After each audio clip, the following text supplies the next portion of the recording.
May 8th. I am so happy to be doing today's School Finance Friday. It's been a while since we've had one, and I know that we're all missing connections, so I'm so happy to be here today. I have a few things that I need to go over, so we'll go ahead and get started. Um, with that saying, before I get started, this session will be re-recorded after I have the Q&A session towards the tail end. So the session will be recorded and then posted as well. Um, so today is May 8th. We're going to do the closeout. First, we've got updates for you. Before the updates get started, I'm going to go ahead and start the Q&A session. Unfortunately, I won't be able to answer your questions until the tail end, but I do have Miss Irene Garcia Hobbs on the phone with me as well. So if there's questions, she can chime in as well.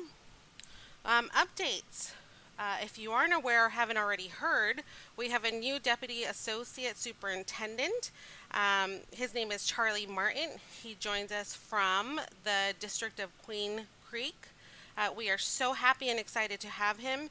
He's super duper knowledgeable, and we are excited to have him. Even though I haven't formally met him in person, I have been on a couple meetings with him and a couple Teams or Zoom type meetings where we've chatted, but I haven't yet had the opportunity to meet him face to face. For those of you that are asking, where's Lyle? Lyle is still with part of School Finance. He has been promoted to deputy superintendent. I think I butchered that title, but he is now above all of us. So he is the chief in charge of all of us. But we are so happy to have Charlie join the team. So hopefully soon, as soon as all this craziness is over, you'll have an opportunity to meet him in person. So welcome, Charlie. Phone calls to School Finance. Even though we are working from home, we are still taking calls. I'll go through the tree in just a minute on how to contact the School Finance teams. And Lyle is actually now the Associate Superintendent. I did butcher that title. So he is still with School Finance, so I don't want him to be freaking out just quite yet, but Lyle is still part of our team. Phone calls to School Finance, you can still contact us. We are all working from home right now, fortunately. We are very blessed to have a platform where we can work from home. I'll go through the tree on how to get a hold of us. Updating contact information. I have a slide because there were some questions on how to update contact information when you are receiving emails from the School Finance team. I'll make sure to go over that as well. I do have a slide on upcoming trainings. Hopefully we'll be able to continue with the webinar platform, and soon enough we'll see about having more of these in-person trainings depending on how things turn.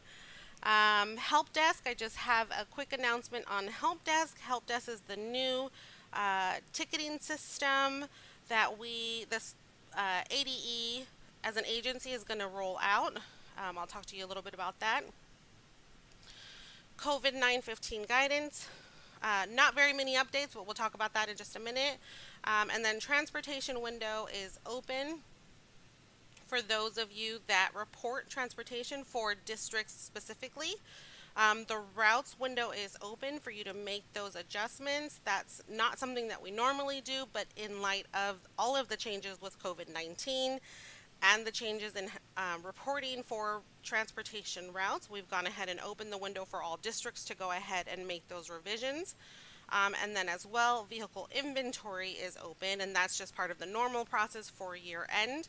You'll have until July 15th to make those revisions for transportation routes and vehicle inventory. As I was stating earlier, we can take phone calls from the School Finance team.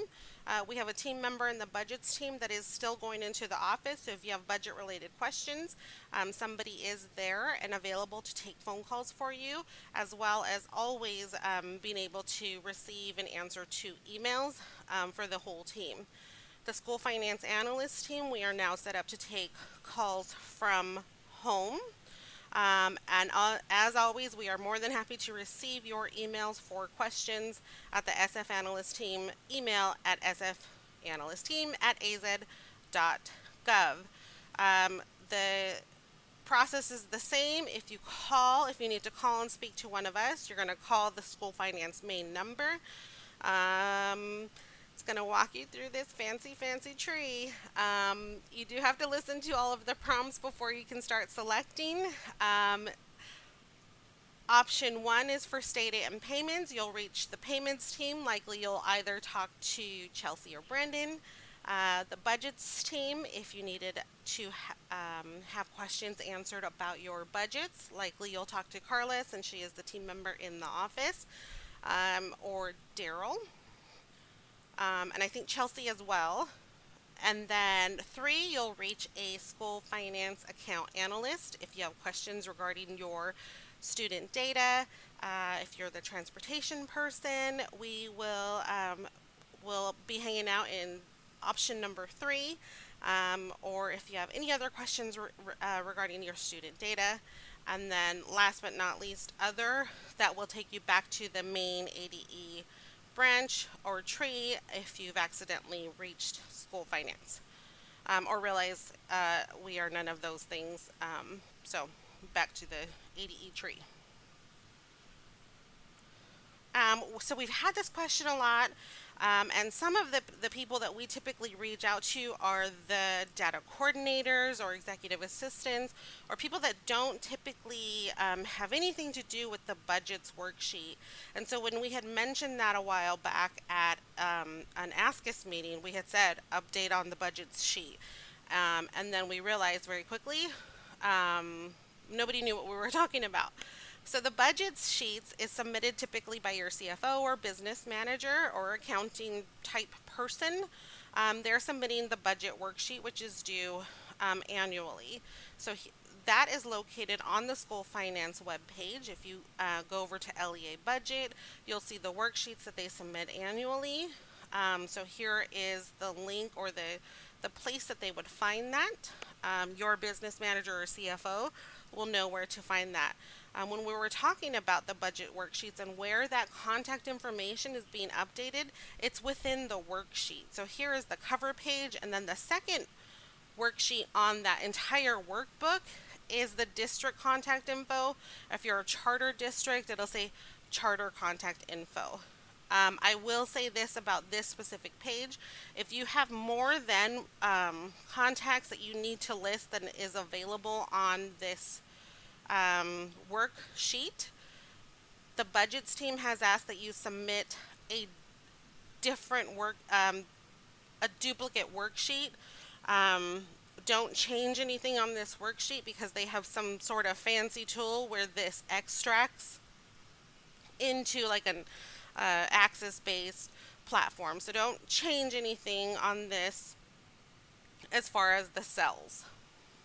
But if you have questions about that, where the budgets and contact information, this is the list that we're extracting to send emails if there are memos that are being sent out from school finance.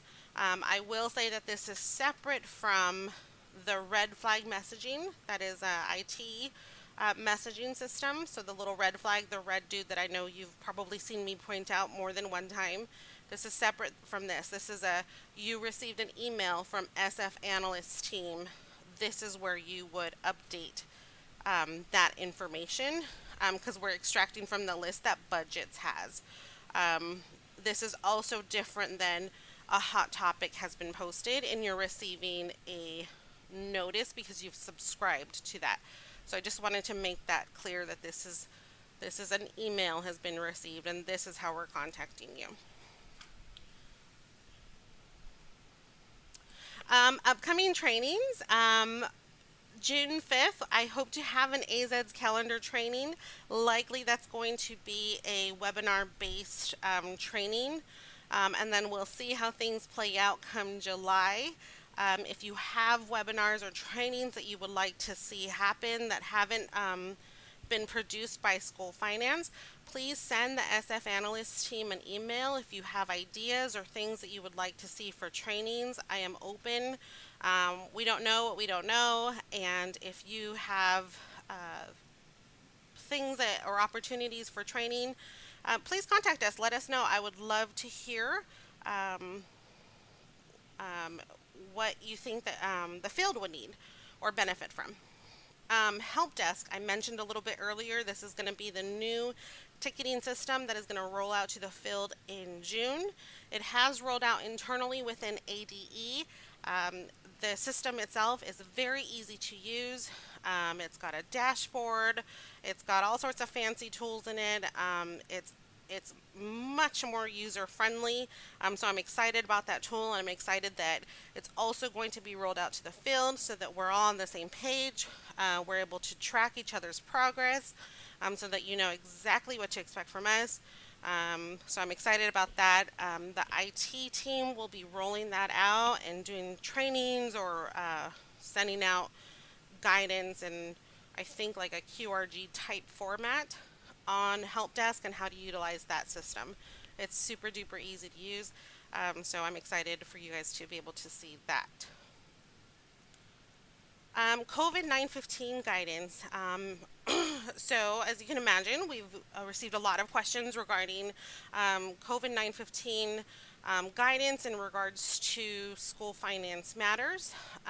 If you have if we are starting to see an increase in specific questions that are not already posted in the ADE very specific school finance COVID guidance, we take that into consideration and we make sure to update the guidance that is posted. So I'm going to drag this guy over here so that I can show you the link that I'm talking about if you're not already aware of that.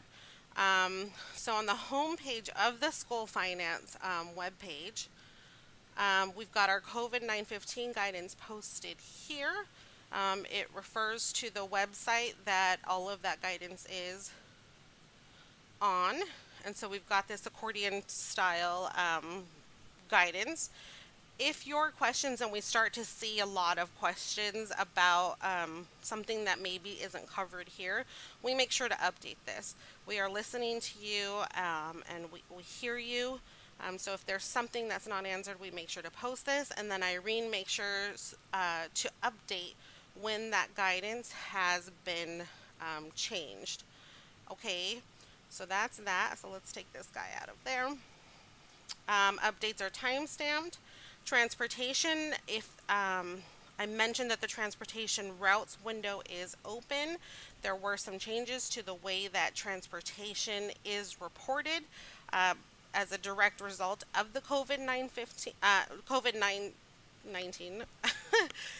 So please make sure if you are the reporter for transportation that you read this guidance thoroughly. If you have questions, please reach out to the team. We are more than happy to help you walk through this.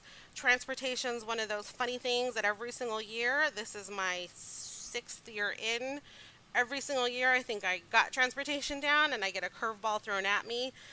This year is an exception as well. So if you do have questions specific, don't worry, give us a call. We'll work through it together. Um, and then AOI and summer school. This is a question that we're getting quite a bit of in the SF analyst team inbox. I unfortunately don't have a ton of information to share about that other than what is posted here on this guy here for the AOI summer school. I can tell you, however, that school finance, Irene, Charlie, Lyle, are working with the State Board of Education and the legislators to provide additional guidance for the AOI summer school. This is above school finance in the guidance that needs to be released. We need to make sure that the guidance that we have is clear and concise because we are working with our business managers, working with the IT team, as you can imagine, to provide very specific guidance because it's likely that our IT team may have to make some changes to ACE, which is the ADM calculation engine. So as you can imagine, it's a bit of a task. So we want to make sure that we have all of the questions answered and that we're very clear about what to expect and what you should expect. And they are working with the State Board of Education and the legislators to make sure that all of those technical type questions are answered before we can roll anything out to you. We are aware of the timing, but we're just going to have to wait and see what happens with that. So that's my only update. Also, I did want to point out that the audit team also posted a guidance in regards to the COVID-19, and that can be found on the ADE homepage. So here's a link to the actual PDF that was posted. Let me show you where the actual link is because it's a little bit hidden. I did have a tough time finding it the other day. So I'm at the ADE homepage. I'm going to click on Learn More. And then I'm going to scroll down to School, Business, and Finance. And I wasn't kidding when I said this guy is a little hidden. So audits, frequently asked questions. You can go there and click on their FAQs. And they have some questions that have been answered from the ADE audit unit. I'm not going to go over this document since I am not an auditor. So if you have questions or you want to read this document offline, it's hidden under School Finance, School, Business, and Finance. Click on the link here and there is a PDF that is posted for the audit team. So let's move this guy out of here. So for this School Finance agenda, I did want to go over deadlines, the AZEDS reports that you should be looking at. Again, School Finance deadlines, reviewing the 915 process and hopefully avoiding a 915, and then Q&A at the end since I've already went over updates. I see a couple questions coming in. Don't worry, I see you. At the end, we'll make sure to get those all answered for you. School finance deadlines. If you aren't already aware, the school finance deadlines for fiscal year 20 are posted. We are getting lots of questions on when the fiscal year actually ends for 2020. Normally, and in years past in the world of SACE, the fiscal year would end on June 30th. Books were closed, sorry for you. But the way that the platform is, and because AOIs can continue to submit until July 15th, the window has been extended for everybody, districts, charters, AOI alike, to continue to submit until July 15th for fiscal year 20.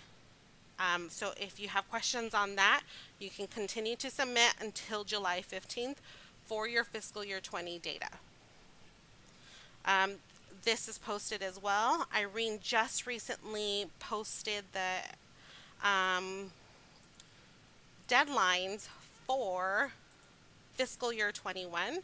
And let me take you to this guy over here. I'm going to point you over here. So you'll see the button for the data deadlines for fiscal year 20. And now there's a button underneath, data deadlines for fiscal year 21, as well as a calendar is attached to that guy as well. So making some changes and moves over here. So I wanted to talk a little bit about end of year questions that you should be asking yourself before you roll over and before the July 15th deadline or API closes for you to continue to make fiscal year 20 transactions. Are all of your students in AZEDs? Do you have integrity errors? Did you make sure that you're getting funded for all of the students that are in the system?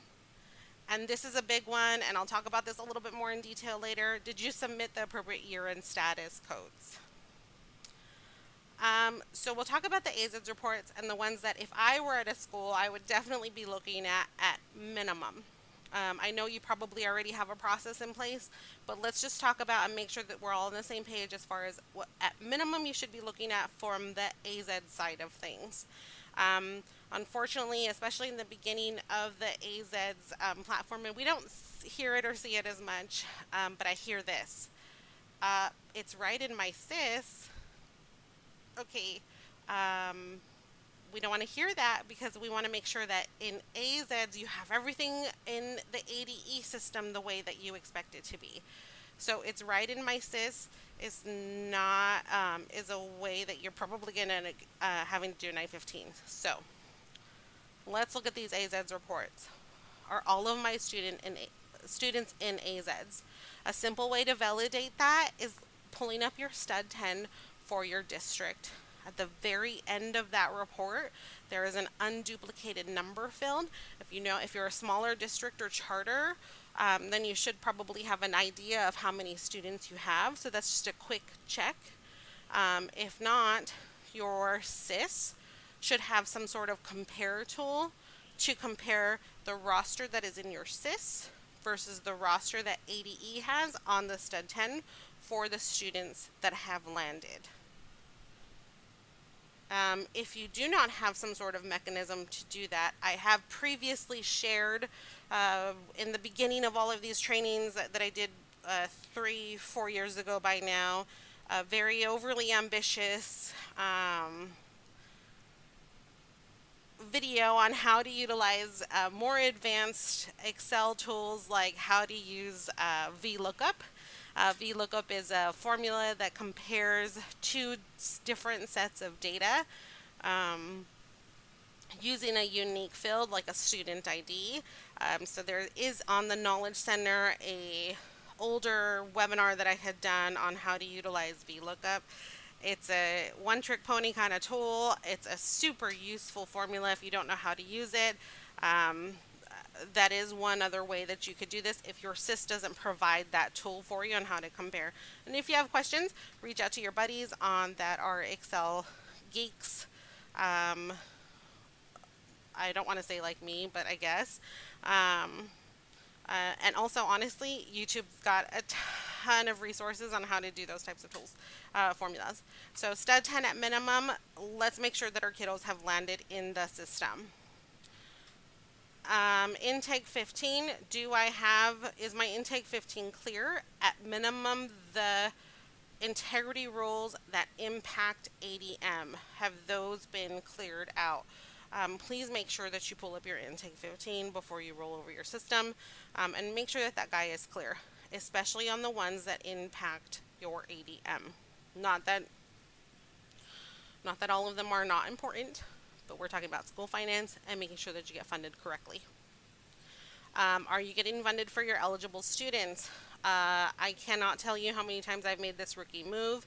I get a call from an LEA saying, this student is not on my ADM 15. I research and something's wrong, and oh my goodness, and I spend more than I care to share time looking for this kiddo, and then I realize, oh, they enrolled in February, and it's a brick and mortar. Oops, it was past their 100th day. So make sure that you have those students that are on your ADM 15 that are within your 100 days of membership, that they are eligible and marked as a tuition payer code of 1. Any of your students that are marked of an FTE of a value greater than 0, and that they have not aged out or are too young. The ADM 15 obviously can be found on the AZ's portal. This is the question that we get asked. What column should I be looking at? And I think that I've talked about this before on the ADM 15. The column that is submitted and pushed to the payment stream, I'm going to show you in just a second. But before we do that, we need to understand what the ADM 15 columns are and what we should be looking at. The ADM 15 has a ton of columns and tons of information. But if I just want to verify and validate that the number that got pushed to the 46-1, the 46-1 is a student count report that your business manager and CFO look at the end of the month and end of the year for the ADM value that is being pushed to 46-1, to the APOR, to your payment dollar value report at the end of the month, at the end of the year. This is that value that is being pushed. But first, we need to make sure that we are filtering for ADM type of regular, that we are looking at the right data capture date. The only way we'll know it's the right data capture date is because we're looking and we know the 2020 data deadlines, or for next year, the 2021 data deadlines. That we have the right data capture date, that we are looking at fundable intervals only, funding type again is regular. And the value that we are summing at the end of this worksheet, and this is just a quick check, is column AE, the limited membership days.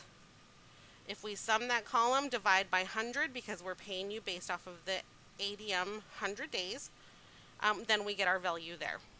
So again, we're going to filter very specific columns. We want to know if they are, we want regular ADM, we want fundable students, and we want the limited membership days for that column. And we're going to sum that column. That is the number that gets pushed to your ADM 20. The ADM 20 is simply a summary of the ADM 15 without all of the student detail. This is the number that then gets pushed to the 46-1. So if you see the 6218, that's the number that I had summed on the ADM 15 in the previous slide.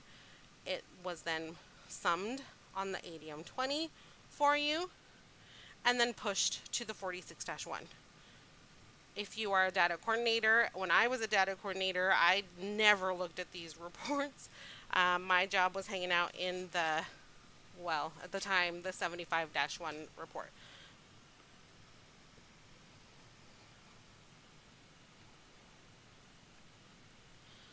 So the 46-1 is located on the student counts page. And that is updated once a month after the process that we call data push.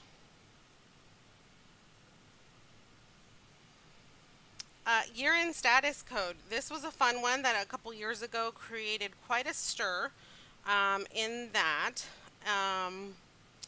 some schools didn't have the right year-end status code as Achieve or Accountability would have expected.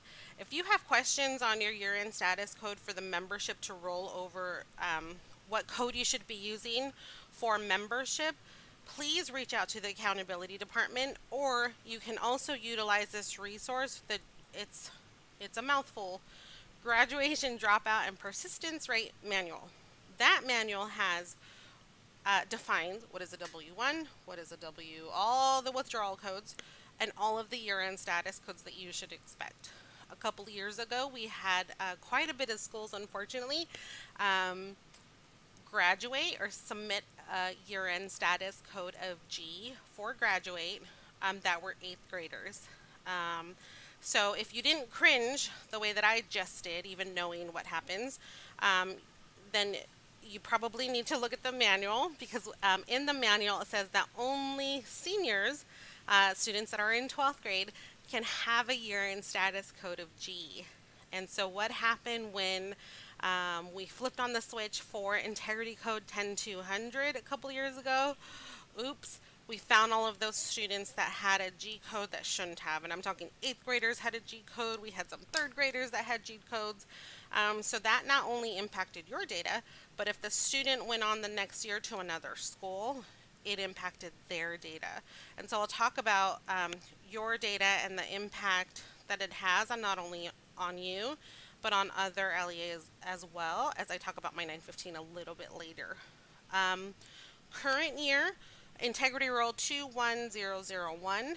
The switch was flipped on May 1st. This is an accountability integrity rule, but we are getting lots of questions on that, and that's totally fine, because we do want to be your point of contact and your resource. We are here to help you, but that is an accountability error. If you have questions, you can reach them directly as well at achieve@az.gov. They are the experts, they are the rule makers with the year-end status codes and the withdrawal codes. So if you've seen that, there is no impact to ADM for this code right now. So I know that we had a lot of concerned emails like, oh my God, am I going to error out? No. But if you do have questions about that code, please make sure that you've reached out to the Achieve team as well. We just recently posted a hot topic. We work very closely with that team. We just posted a hot topic, or will be posting a hot topic about that code. So deadlines for fiscal year 20 and 21, we are almost there, folks. We've almost made it. But I wanted to kind of show you the crossover between June and July. I know that when I worked at a school, and even I'm sure if we have any teachers online, they've said you've had people tell you, like, oh, you get the summers off. That must be nice. No. The summers are the craziest time for those people that work in schools. If you've ever had that comment, you just kind of giggle. I just wanted to tell you for June, or show you in June and July how the 2 years, how we're kind of crossing over in those 2 years. So, May 31st, if you are a 200-day calendar LEA, that is the deadline for the application to be submitted. We just posted a hot topic and sent out memos on that on the 200-day. That application deadline is the 31st of May. June 1st, the API opens for you to start submitting data for fiscal year 21. So if you've already rolled over and you're ready to go and rock and roll for 21, you can start submitting student data and calendar information starting on June 1. June 2nd is data capture date for fiscal year 20. So just be aware if you're doing something funky starting June 1st for fiscal year 21, please make sure that your fiscal year 20 data is not being impacted because data capture date is on the 2nd. Data push day, which is when the 46-1 is on the 3rd.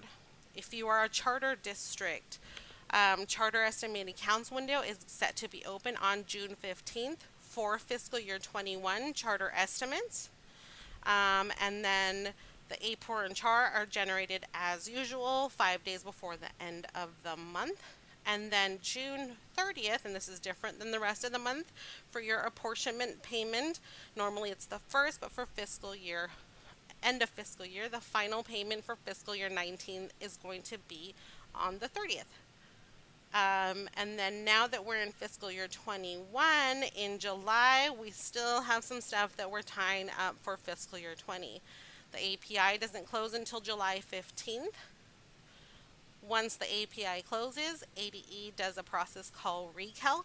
It's the total or whole recalculation of ADM for the entire state. I know that you know that ACE runs every single night. ACE runs on data that has changed.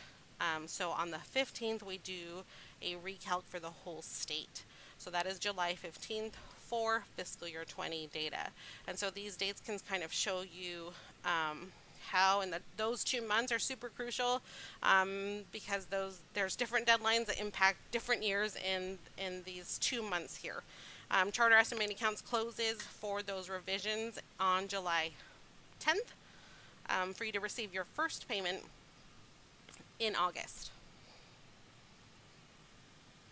Requesting a 915. The guidance is posted on the School Finance homepage under Knowledge Center. You'll find it here under Guidelines for Requesting Prior Year Corrections. If you click on that button there, it'll bring you to the posted guidance, which is this guy here. Let's go over here.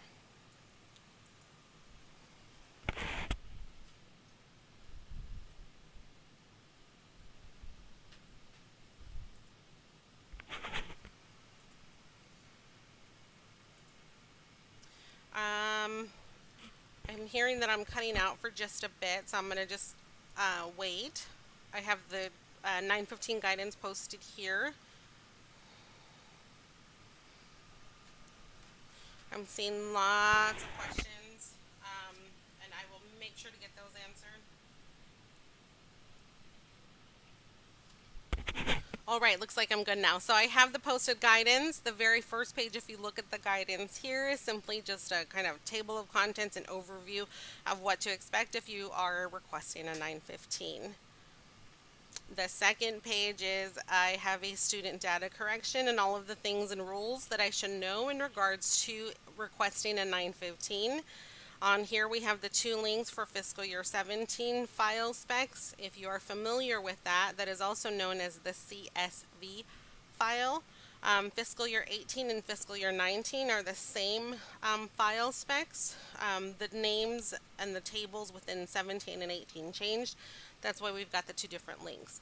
I'll talk about that a little bit in more detail a little bit later. And then the actual request for the 915 and what you should expect, what we should have on the letter is listed here on the guidance. So if you have questions about how to submit a 915, you can look at the guidance and we'll see here.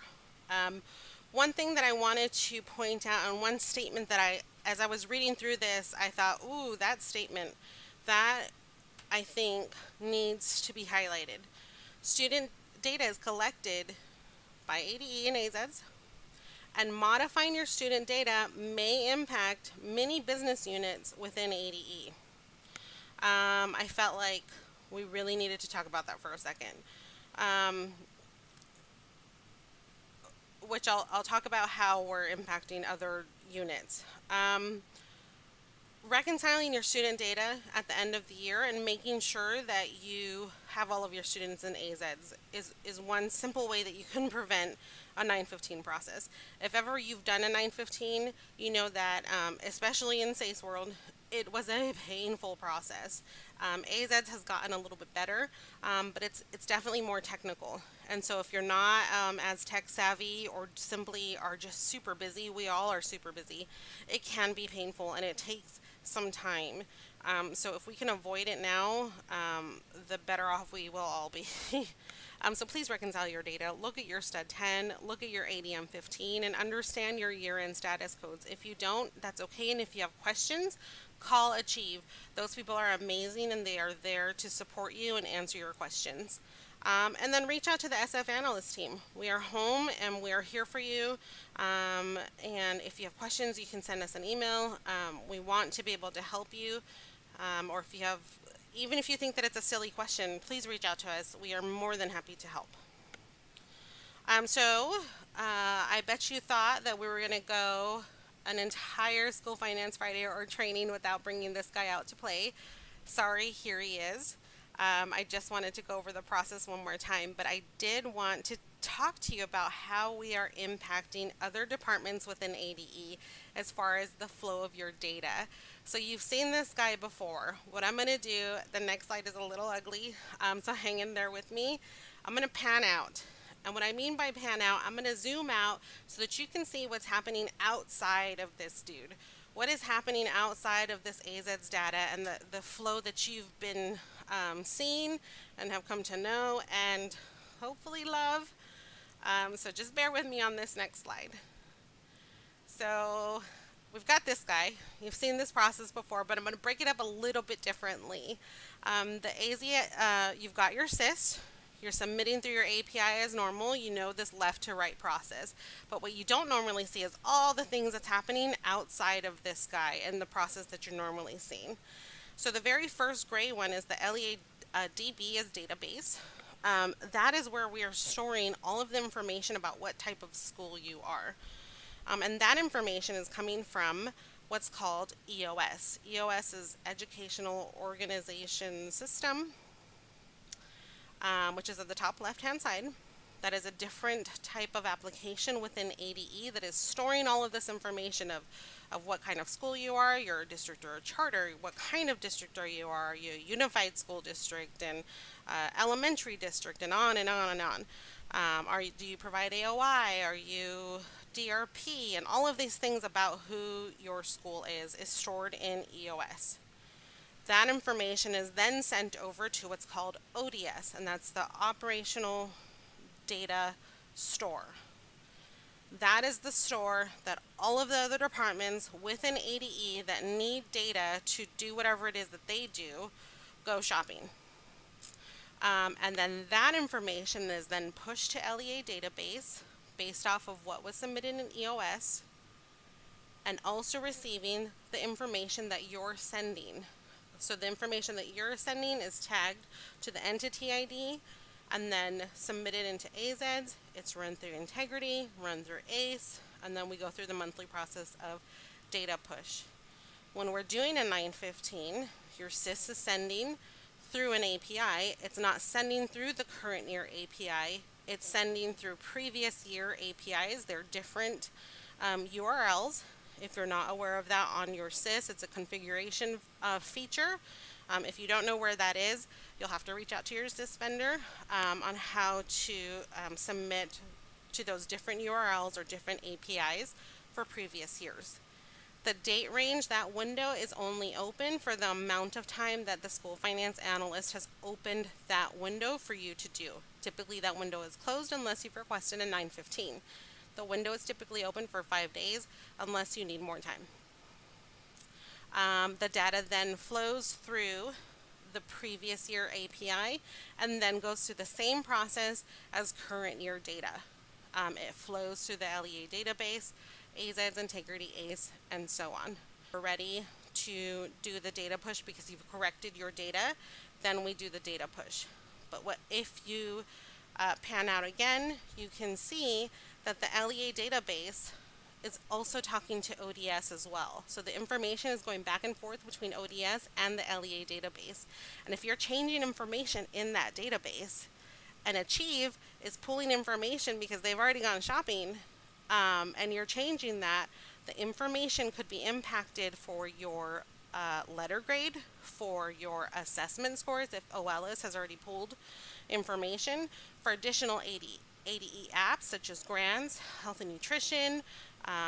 If we've already gone shopping for EdFacts to submit to the feds as far as what type of school you are and how many kids you are, whatever the feds have determined information that they need.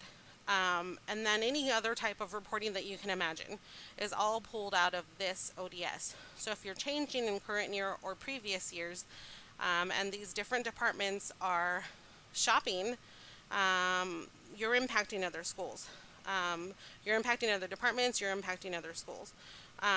Because say for example, you're pulling an assessment score on a kiddo and assessments has not refreshed the system in ODS or whatever reason, and you have the wrong or not updated information or outdated information because you're making changes. So I just wanted to show you and pan out and kind of try to illustrate how you're impacting other departments within ADE. And then there's a time frame that each one of these things are happening. Everything is very thought out, everything is very process driven, and there is a time and place for everything. So I just wanted to kind of pan out so that you can see like, whoa, what I'm doing on this kiddo could impact somebody else down the line. So just be very, very cautious about your data, about having to request a 915, because again, I just wanted to drive this home. Modifying your student data impacts ADE units, it impacts other schools, it impacts your money, it impacts the student at the end of the day. So that's my soapbox for today in regards to 915s. If you do have to go through the process, it's okay. We are here for you. We will help you walk through that process. I talked about 915 being a little bit more technical, and if you're not tech savvy, we do get lots of questions about the CSV document. On the 915 guidance, there is a link to the technical impact and file specifications file. That is a mouthful, I know. So what is it? It's a CSV. It is a comma separated value document that is meant to be received so that the account analyst can upload the document that you've sent into a system so that we can open up resources or tables for you to change that data for the previous year. So let me talk about that. What does that mean? A resource, or the resource names for each fiscal year, these are the tables that have changed within, the names that have changed within the fiscal year. This is what's happening on the back end. These are the names of the tables that you have access to change for previous years here. So what am I talking about when I say resource names and table names? I'm not, let's take a dive. So these resource names are coming off of what's called, if you're a developer and you're tech savvy, you know what a use case document. The use case document is this gigantic spreadsheet. It is the map of everything that is AZEDS on the back end. AZEDS is just a series and series of tables, tables upon tables that store the information that you're submitting to ADE. So if you go to the AZED's website, you'll see here the use case, and then there's a use case for each year.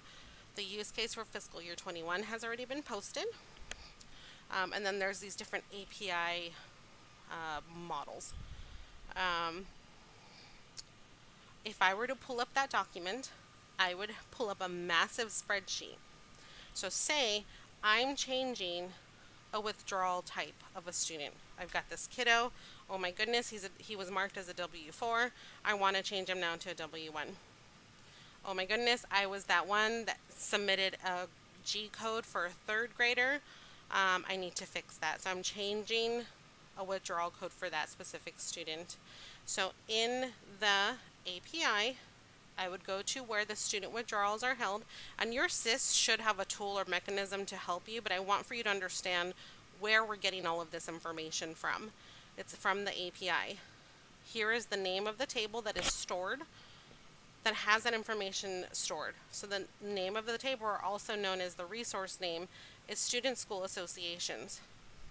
So if I were to imagine that this was a book, Student School Associations, I also need to know the property locator. This is the chapter that I'm locating withdrawal codes, and then the student would be the text within that chapter. So book, chapter, student information. So hopefully that kind of helps you understand a little bit of what the CSV file is. We need to know the fiscal year, who we're changing, the resource name, so the book, the property locator, the chapter, and the old value and the new value of what specifically in that chapter we're changing. So hopefully that helps you kind of understand a little bit about that technical document and it doesn't look or sound so scary. So that's that guy.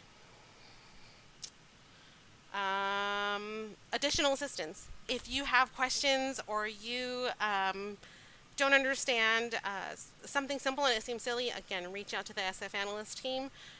Please make sure that you have your az.gov/finance, our homepage bookmarked somewhere. We still continue to post hot topics here, so that will also be a source of information here as well for the for any information.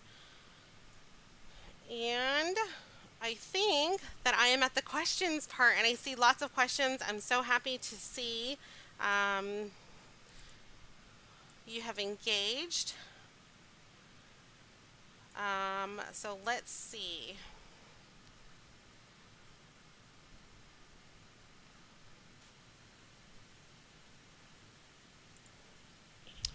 Question about a charter school is if it's closed through their normal end of year, will it assign intent to return be required for a student?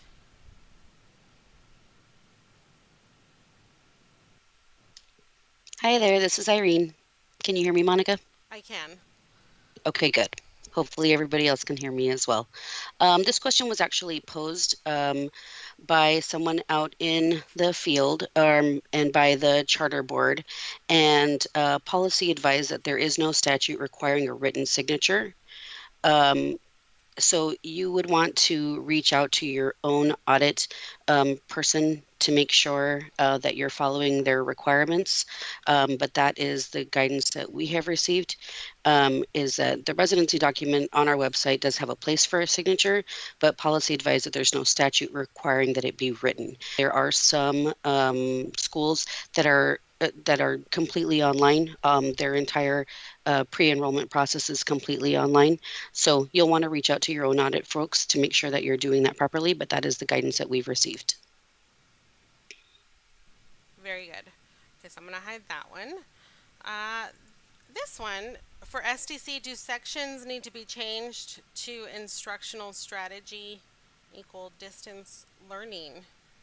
I think that we're asking maybe two questions in one.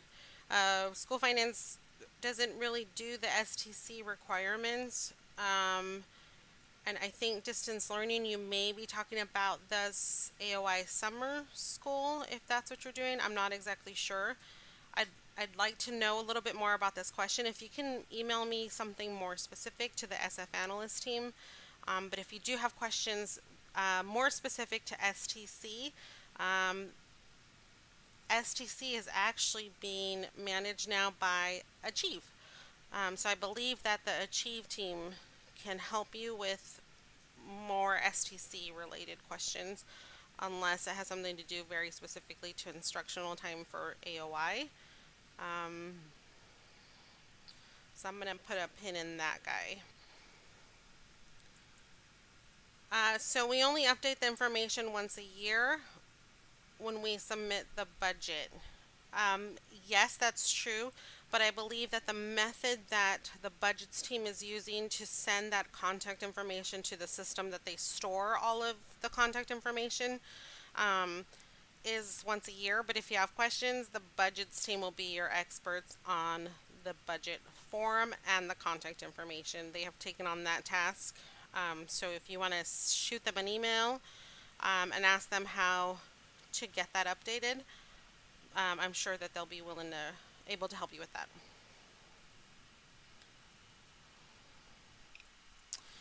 Budget worksheet is not a good way to collect contact information. Yes, I agree, partially.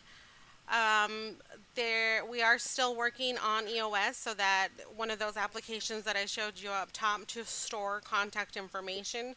Contact information was stored in the older enterprise system that was directly tied to your ability to get into applications.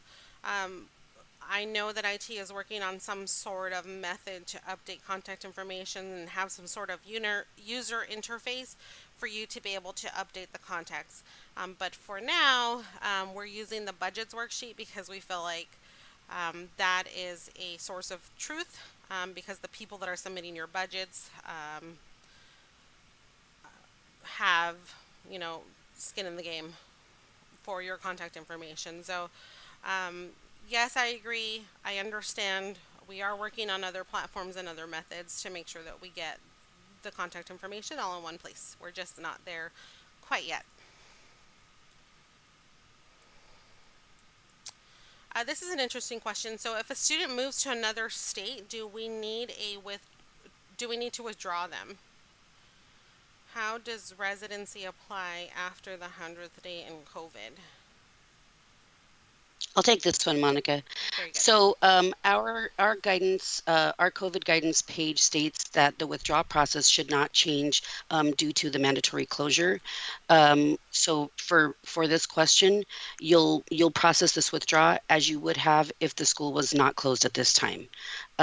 If a student or parent contacted you and they were moving out of state, whatever process, whatever local process you would go through in order to complete that withdrawal form is the same process that you'll use now. Very good. We have to file a 915 to correct S4 and S1. No, that was an example that I was using. That's a business decision. If you choose to update that information, that is completely up to your LEA and its needs. But no, that is not. That was an example that I was using for the 915 example. Good question. Um, Will a formal directive memo be released showing end of year deadline? That's a good question. That is actually posted here about end of year deadline extension. So if you go to fiscal year 2020 deadlines, and I believe that this was the same for fiscal year 19 as well. Fiscal year 2020 year end recalculation schedule, LEA submission deadline July 15th, 2020.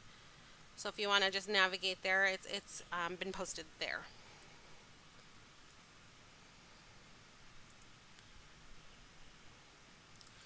All right, what else we got here?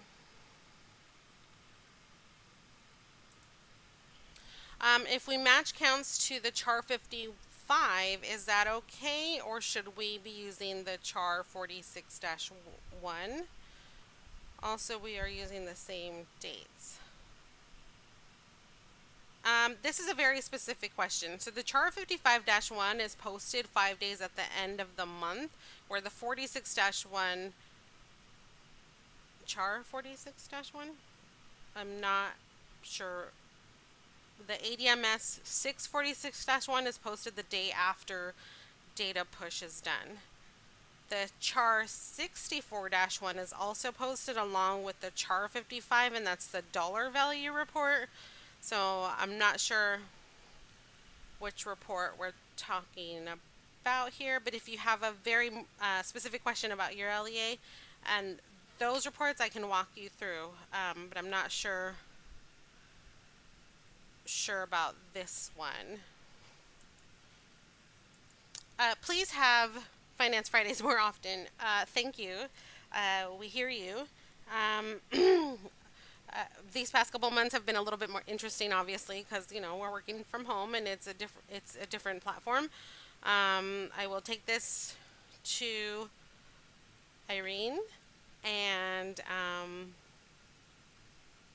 we'll see what if changes need to be made to the frequency. But But we do appreciate the wonderful compliment. Thank you. when is the deadline for AOI information? Kayla, that's a great question. It's still July 15th. All AOI, district, and charter, the fiscal year deadline for 2020 continues to be July 15th. Although this says fiscal year 19, I'm thinking you meant 20.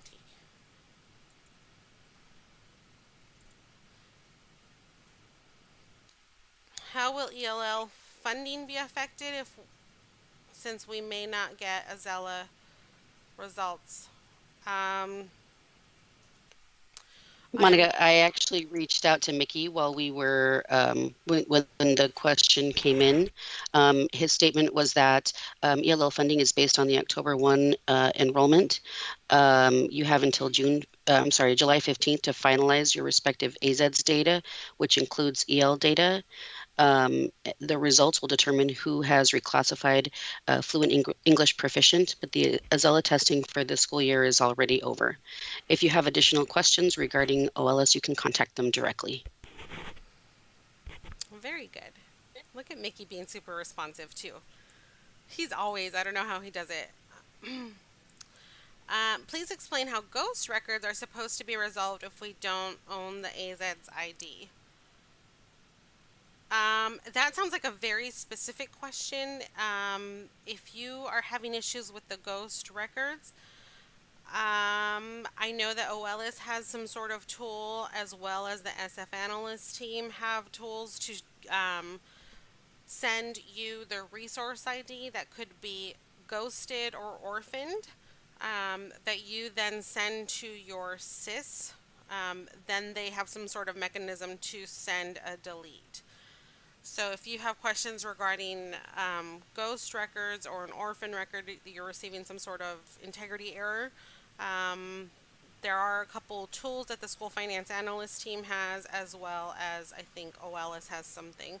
But this seems a little bit more specific. So if you want to send your question to the SF analyst team and let us know which specific student you're having that issue with, we can certainly look that up for you.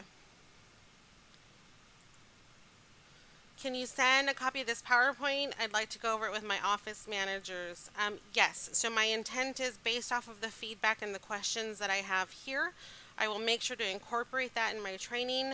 These questions help me understand if there's something that I missed or if there's something that I wasn't clear on.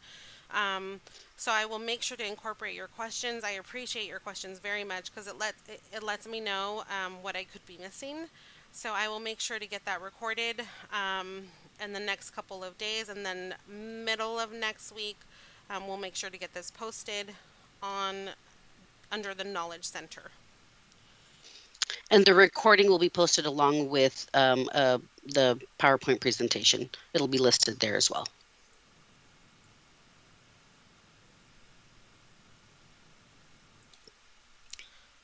Intent to return requirement. I think I had somebody from the AE charter school post the Arizona State Board of Charter Schools link. So if anybody has questions regarding that, then you'll want to make sure to reach out to the charter board. And keep in mind that our my statement regarding the signature requirements is from ADE's policy department. ASBCS has I clicked on that link and they have a whole bunch of information posted, and I'm sure that they would be happy to provide you with information or additional clarification on what the requirements are, which is why I stated that you should reach out to your audit team to make sure that you are following the required guidance. What our policy team found is what I stated earlier.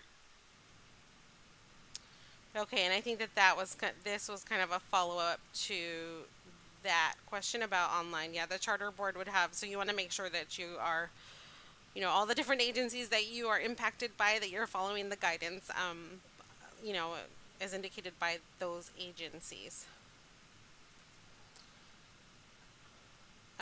Here we have a fun one. Hi, I miss Irene's introduction. Yeah, so Irene, I we've been on a couple of School Finance Friday webinar sessions with Irene, but Irene, did you want to introduce yourself a little late? Sure. Okay, Sure, we've got absolutely. some My name newbies. is Irene Garcia Hobbs. I am the Director of Operations Support now for School Finance. I've been with the agency now for about 2 years. I've been in education for going on 20 years now. I have a background in charter, AOI, private, and public schools. And now I am here at the Department of Education, and I'm thrilled to be the Director of Operations Support and to be a partner with our LEAs and folks out in the field to help make sure that you get the support that you need to get the funding that you work so hard for. Thanks, Irene. And then, of course, at some point we'll have an opportunity for you guys to meet Charlie, who is the new DIS of School Finance. So if you missed that in the beginning, we've got a new deputy associate who is Charlie Martin. He joins us from Queen Creek. We are happy to have him.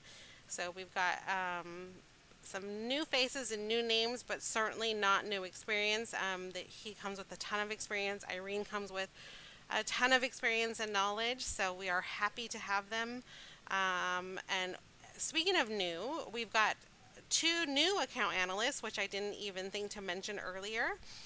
Thank you, Anonymous, for pointing that out. We've got Jeremy on the team, which most of you know and love. He is now the business analyst.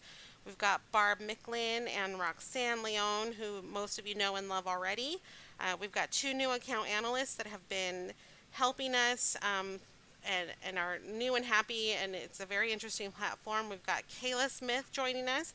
She's also got a background in charter and EOI. And we've got Claudia Galvan, who comes from us from the CTE department. So we're so happy to have them. They've been helping us move some of the backlog 915s. They have been amazing at doing that. So again, we're just thrilled to have um, two additional people to the team. And then I took a long lunch, but I'm back at ADE. And I think that was it. The team as we know it. Thank you so much for joining us and hanging out with us today on this Friday. Before I leave, I did want to wish the moms out there a very happy Mother's Day this Sunday. Um, Husbands and dads out there, don't forget Mother's Day is Sunday. I had seen a meme of your kids aren't going to bring something home from school. So I just wanted to point that out. Happy Mother's Day to all you moms out there. Thank you for everything that you do. I don't see any new questions coming in. But if you do have further questions, please reach us at the SF Analyst team. Again, thank you so much for joining us. I really appreciate you. Stay healthy, stay safe, and I will talk to you next Friday, next month.